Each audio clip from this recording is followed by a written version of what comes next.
Hi everyone, it's Nicola and Prince here. Today we want to do a little talk through on how we did the design process of our house. So we're going to take you through a few slides that will help you to understand what our thoughts were and how we got from a sketch on a piece of paper to a full 4D drawing.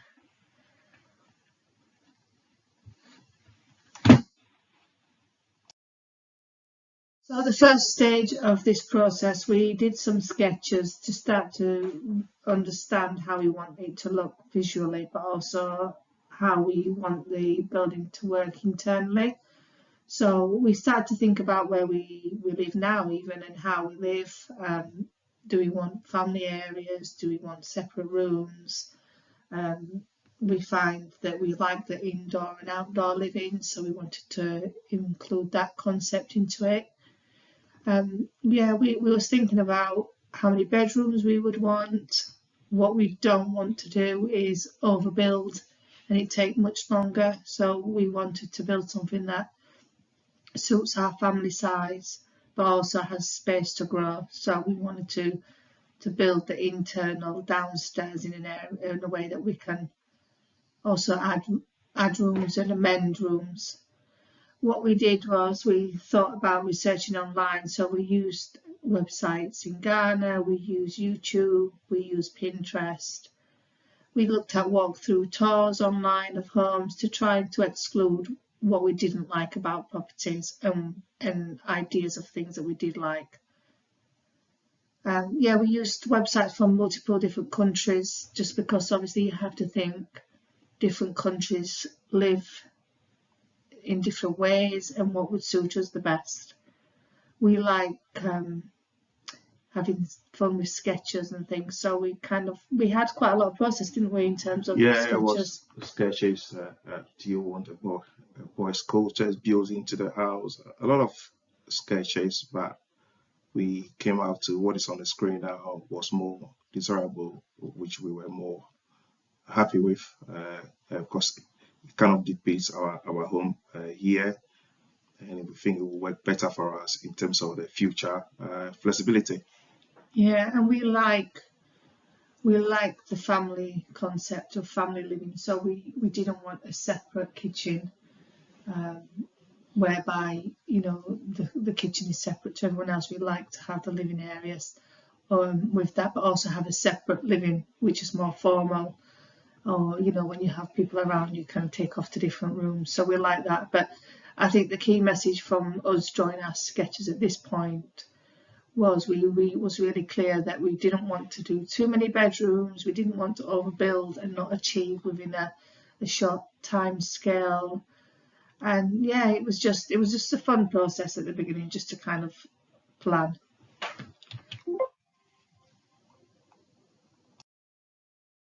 We're happy with a sketch we want to go with. We spoke to multiple architects back in Ghana to ensure that they understood our vision and can help us achieve it. We shared our sketches with them, and they asked us to give them a written brief, which we did, and we were giving some quotation of how much their fee will be for the design. On average, we received a quotation which was about 5% of the construction cost, which was quoted in dollars. After that, we spoke to a few friends back home and family who build beautiful houses, and they will advise that although architects will do a great job for us, they suggested that we consider using draftsmen, which they have used in the past. Yeah, it's quite common, isn't it? We found that a lot of people use draftsmen. They have the architects, but it's quite common for people to use draftsmen. And we looked at a lot of their work, and the level and skills that was there was quite good. So we spoke to both different sides in architects and draftsmen, got examples, and we was just considering really, do we want to spend 5% of the overall construction cost to even get the planning stage completed, when we could use that for at least the first stage? Yeah, and I guess one side also comfort we had in talking to the draftsmen was that their work were being reviewed by architects and then signed off, because to go for planning it needs to be signed off by a registered architect in Ghana. So when we look at that, also look online, because there are websites whereby you can buy plans offline, and then those plans also need to be reviewed by someone in Ghana, an architect in Ghana that signed. So we said, okay, because we relatively know what we wanted, it will be good to get someone to do all the detailed work for us to the planning stage. Then that will be reviewed by an architect. Then we'll get all the necessary sign off to get planning permission. Yeah, because what we was very clear on what we visually wanted. We already had the sketches after we'd spent quite a while kind of looking at, you know, very detailed aspects of the house and what we want the rooms to look like size wise, you know, a flat roof versus pitched roof, and we really went into quite detail, and we felt that we was confident to be able to project manage it from abroad, but also we having some construction knowledge within our family, we was confident that we'd be able to manage the kind of detailed level that's required in terms of the, you know, the sizes, the quantities, and all the details really. So yeah, we decided to proceed with the draftsman. This slide you can see, this is our initial design brief. These are kind of the example of what we were sent to the draftsman. We kind of gave bullet point clear things that we what we wanted from the drawings that they was putting together. So for example, on the ground floor, we wanted to describe how we wanted a large living room. We wanted a separate large kitchen with a family living area. So that was open plan, but we also had separate areas for our design. We wanted to be very specific of how we wanted the balconies to be accessed. So in the stages where we were sketching, we thought about, do we want balconies that are accessible to bedrooms, shared balconies, or separate balconies that visitors could go to, for example. So we had to be quite clear on what we wanted in terms of the balcony. We did consider, didn't we, a balcony at the back for the bedrooms as well, but Yeah. we kind of decided we just wanted one from the family living area in the end, didn't we? Yes. I think it's as we worked through the design, we became to big stuff that we were not happy with, which effectively were adding additional cost to the construction budget. For example, we wanted a double high space hallway in the stair area, but at the end we decided that we'll use that space as a family area. Yeah, because one of the things is obviously you have to think about what's going to work for you, and if you're doing double height living room, you lose the floor space upstairs, that which means really you either make your house larger, but we wanted to be something that's a bit achievable for us. So yeah, we kind of included and excluded different ideas, but this was the final brief that we sent to the draftsman. We also wanted to make sure that they, when they was doing the plan, they included the block plan, which had our vision of how eventually our external areas were going to look. Yeah. So we wanted the swimming pool, didn't we? Yeah, I think what was key is they requested that we send images of buildings that we like, tell them what we like about those buildings and what we don't like about the buildings. So you see the image on the right was one of the buildings. We send them what we like, what we don't like, and all those just help to drive home our points of exactly what we want the house to look like. Yeah, because if you see on the image here, this was one of the images that we found on Pinterest. We used and we sent over quite a lot of different images because visually we was quite clear that we wanted our windows to be floor to ceiling. So we had to show lots of different images, didn't we, to show that we wanted the windows slightly different to, you know, your kind of rectangular windows. Yeah, yeah. I mean, at this stage, we were mainly focused on having kind of a flat roof, molding design, or what people call in Ghana hidden roof. That was our main focus. But as you see earlier on, that decision changed quickly after we spoke to a couple of people back home who encountered a problem with hidden or flat roofs. Yeah, because if you see on this image here, a lot of the flat roofs are not block built up hidden roofs, are they? So it's a very different way of they've been built. So yeah, but we'll talk about that later on in the next slide. Continuing on the flat roof versus pitch roof, that was one of the big key decisions we had to make because we had an idea of what we would like the house to be visually. Initially, we wanted it to be a very modern kind of building with a flat roof. However, as the design process went on, we did our research on Pinterest and different house building websites to get a look at how they look. We actually really liked the floor to ceiling windows and the shared balcony as opposed to kind of separate ones, isn't it? Yeah, it's true. I think it was the biggest sacrifice we have gone through because it's all along we were focusing mainly on a flat roof. But again, after I said before, we spoke to people who have hidden roofs back in Ghana and the issues with the leaks because of the workmanship, because the skill is not that well developed.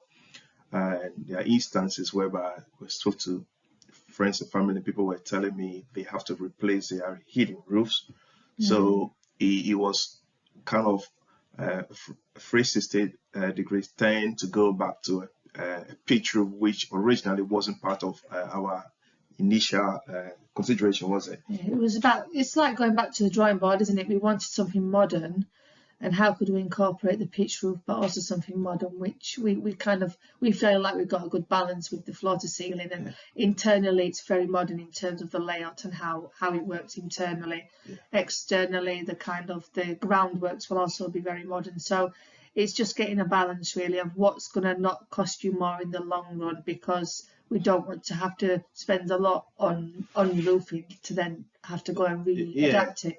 Yeah, I guess the reason why we choose a pitch roof is because of the long terms. I look back home, my parents' house, there over 50 years, there's no problem with the roof. Then there's less maintenance really, apart from the rain gardens, which need to be regularly maintained, make sure it's clean. It's relatively maintenance free, but it's a bit more expensive from the quotation we had when we were putting our budget together. It was about 50% more expensive. But if you consider the issues that we heard of or known of with the heating on the flat roofs, even professionals, wasn't it? Even the professionals that we spoke to that were doing kind of the either foremans or draftsmen, they were saying that be cautious of the flat roof, isn't it? Yeah, it's not really even a flat roof, is it? Because they still use the roofing sheets. It's still a pitched roof, but it's hidden. Yeah, it's a pitched roof. It's hidden at a low level behind block work, so it's still it's not what we would say is a flat roof, is it really? No, it's not. I think it's the issue mainly is about the weathering. It's because of where you have the upstands. How do you weather that upstands? Because in Europe, you'd have used lead flashing to prevent water seeping it through the parapet, but that is not done. I've seen videos whereby people have chased just to the wall and pushed the roofing sheet onto the walls, just put a cement on it. That will still leak because the water over time will seep through cement. But also you've got to think you're dealing with tropical rain it's not a small amount of rain, is it? So No, yeah, no. we had to balance it, but we're happy with what we got to in the end. It's going to cost more, but you know, the longevity and the less maintenance that we're going to have will work for us in the long run. Yeah, we just got to figure out where we're gonna put all our water tank and our cooling sheet condensers and things like that. But I think it will work out, all right. Forth with the draftsman, obviously they drew from what we wanted, came backwards, forwards with different ideas. Here he was. This is an example of how he was writing down different changes that we wanted. Yeah, it's quite important that you document the changes you want, because what we found out is that you requested a change over the phone. When the drawing comes back, those changes will not necessarily be done, because the way they build, they understand the building process is quite different from what you want.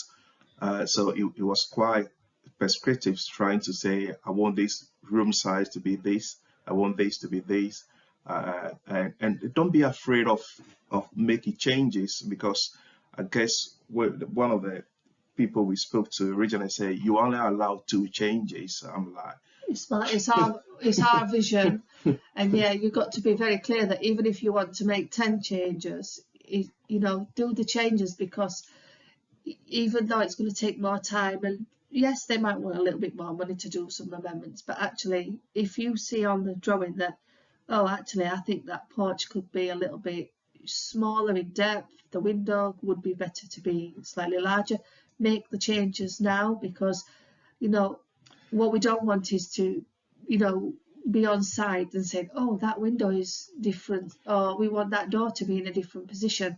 We wanted it to be right from the onset, isn't it? Because we're doing it from abroad. yeah, I guess the also tip here is that if you are not sure the sizes, just buy a tape measure and just measure on your floor to see that room, which they said is 2 meters or 3 meters. Is it wide enough for you? So that will help you to visualize your spaces, because there's no need for you. For example, we see kitchens whereby kitchens have been designed that are too small, and people are trying to put an island in the kitchen. There's no space around. So if you're gonna have an island, make sure there is ample room. Yeah, it's got to be usable, hasn't it? It has to be usable. And you've got to think about, and it is a very personal choice. People might want a separate kitchen. I know, obviously, with people with smells and separate kitchen like that, but it is about how you're going to use the space.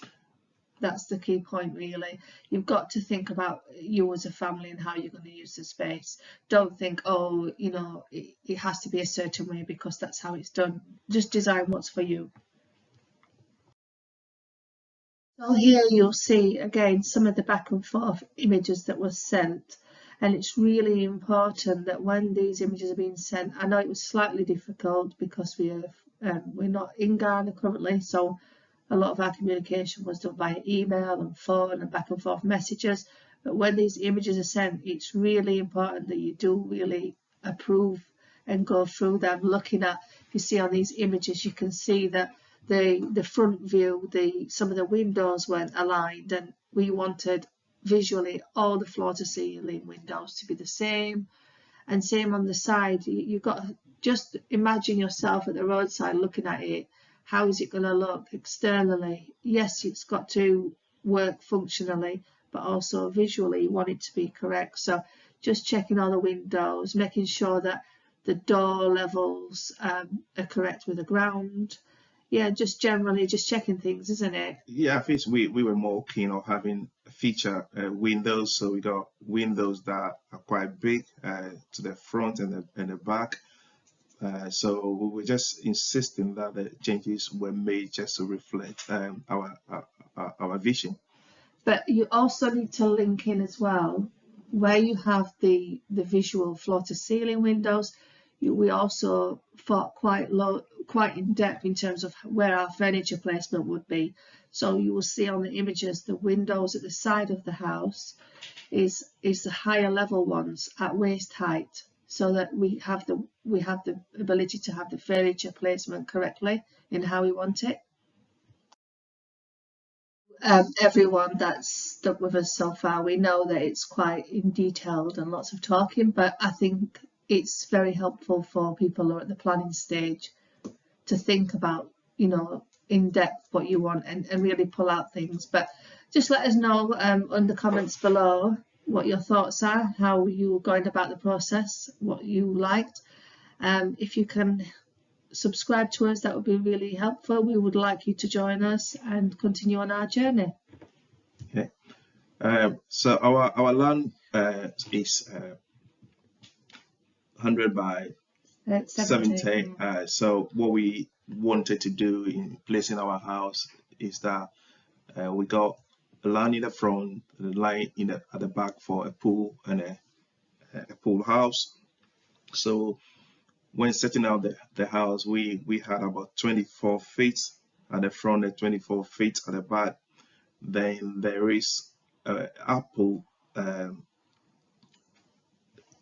space at the side, isn't it? Because what we did, I know a lot of houses get pushed to the back, so you have the courtyard at the front, but what we wanted is we thought about the neighbourhood. It's a developed area, so you know, we just thought about what's the placement of the house. And also we really don't want a pool at the front of the house, do we? We don't want a pool at the front of the house where you have car reversing and all those things. So it's more like we want to have a pool at the back. There's it's private. It's just more private, isn't it? And that's how we wanted it. And the house, we placed it slightly to the left, with the idea that the drive, the cars will come into the right. But there's, if you see on the image, you can see one side of the house is about 5 meters, isn't it, around? So you can drive cars down the side, but also at the front. So there's options for us in terms of that. On the image, you can see, obviously, this is an example of the ground floor. So obviously you'll see the porch. What we wanted to do is make sure that when we're building, we're also time-proofing the house. So there's, although it's open at the back, quite open space, if you think, obviously, we're getting older, ideas of mobility and things, there's an option for us to turn this little study room or the private living room into separate rooms, close them off, have them as bedrooms. Obviously, there's options in terms of how we can change the layout, and we have a plan B, don't we, in terms of how we do it. The house design, particularly the ground floor, is very flexible. So if we want to introduce any new specific areas, rooms, we can easily do that.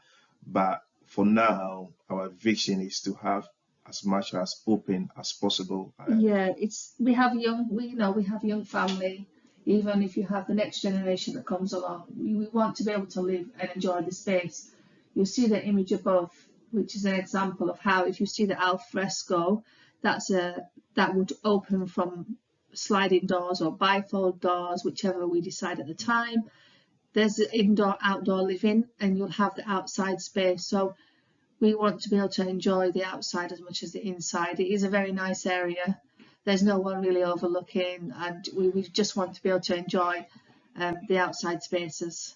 One of the biggest sacrifice again here is that we would have wanted the bifold, the door opens to the gardens, the fresco to be bigger, but because of these security bars you need to put in Ghana, we need to make them smaller than we would have wanted to be, because ideally we would have loved that to be quite a big pane of glass that when you sat there you can see all the way through to the back. That's one of the big things. Obviously we was quite visual in how we wanted it to look, and I think that's one of the biggest headaches, wasn't it, is the security bars and how we get around that. I mean, I'm seeing lots of videos as well on YouTube, so there's ways you can kind of make them kind of blend in, but particularly with sliding doors and big windows and doors that access garden, you really have to, it is a compromise, isn't it? You have to have the security bars, so they will be there, but obviously in the daytime you can pull them back and stuff. Here we are on the last slide. Thank you for sticking with us. So the main things to consider when designing your house is just think about the plot, the area that you live in, setting out of the house. Do you want balconies? How many do you want versus how many do you need? Thinking about your bedrooms, how many bedrooms do you need? And one of the key things is not just thinking about built-in wardrobes, but make sure you have corridor storage or other options, because families grow, you need places to store things, and it's often an afterthought, but actually if you build it into the process of the building, it's really visually much better, isn't it? Think about your layout in the rooms, think about how you're going to put your beds in terms of where the window placement is, so you've got the privacy. Again, think about your outside spaces so that it flows well with the inside. Think about your interior columns. When you're doing your building, make sure that your columns are hidden, make sure that they're not going to be stuck in the middle of the room. But also think about things like externally, your rainwater. If you are having flat versus pitched roof, think about how you're going to manage the rainwater and your guttering. Yeah, I guess the big tip for me is don't be afraid to ask questions. Don't be afraid to make changes. It's your design. If you are in the process of building, ask a lot of questions, ask for videos, photos to make sure you are happy of what is being built. You don't wait until it's too late to make changes. Then the builders will try to convince you to just stick with it. No, it's your money. Make sure you're getting exactly what you want. It's a long-term investment for generations to come, so you want to get it right. Well, we hope you enjoyed the video. Thank you for sticking with us if you have. If you skipped through, that's totally fine. We understand it's a long video, but we just wanted to be as detailed as possible. Please kindly like and subscribe. And we thank you for watching today. Thank you. See you on the next video.